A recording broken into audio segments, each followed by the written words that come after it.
Think of the typical airport experience. Fluorescent lights glare overhead. Rolling suitcases rattle across terrible carpet. Passengers break into a panicked sprint to the gate. For most people, this is a crucible of stress. It is a necessary evil. It is a chaotic obstacle course standing between them and their actual life. But then, there is another kind of person. Maybe it is you. You deliberately arrive 3 hours early. You do not do this out of a frantic fear of missing the flight.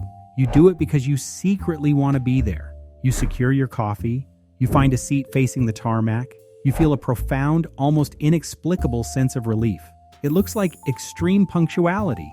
To an observer, getting to the airport with hours to spare seems like textbook travel anxiety. It looks like you are terrified of losing control. But from the inside, the emotional logic is entirely different. You are not managing fear. You are claiming sanctuary. What appears to be an uncomfortable, tedious wait is actually a rare escape. It is a highly guarded pause. To understand this, we must look at what an airport actually is. Psychology and sociology describe airports as liminal spaces. They are transitional zones where passengers occupy an in-between state. You have officially left your origin, yet you have not arrived at your destination. You are nowhere. In that nowhere, ordinary reality is suspended. These spaces are often called thin places, where usual boundaries blur. For some, this blurred time creates a profound sense of freedom. The relaxation of normal social rules offers a release from everyday deadlines. Think about the heavy, invisible architecture of your daily life. You are defined by your roles. You are an employee, a parent, a partner, or a problem solver. People expect you to answer emails and return texts.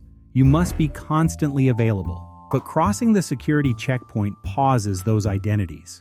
You become just a passenger.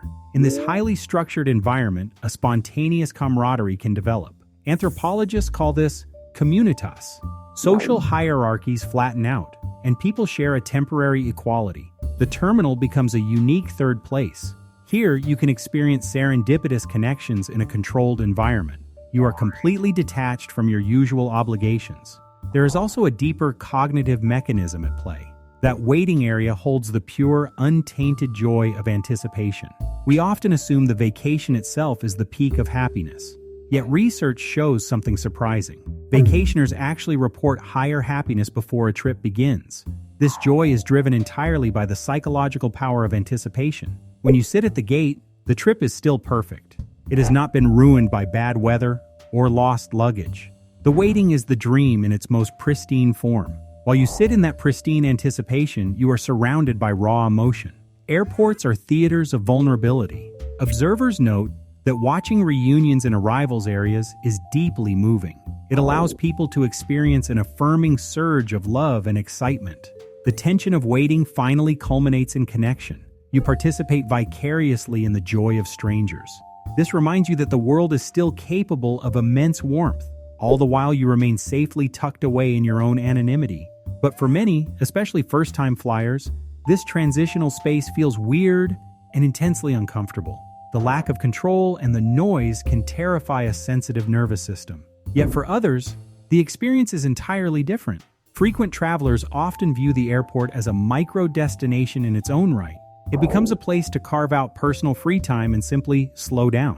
If you love waiting at the airport, it might be a simple adaptation. The modern world demands constant momentum. The terminal is perhaps the last place on Earth where you are allowed to be unreachable. It is a highly structured pause in an unstructured life. You are not weird for loving the fluorescent hum or the overpriced coffee. You have intuitively found a space that asks nothing of you except to exist. It only asks you to wait.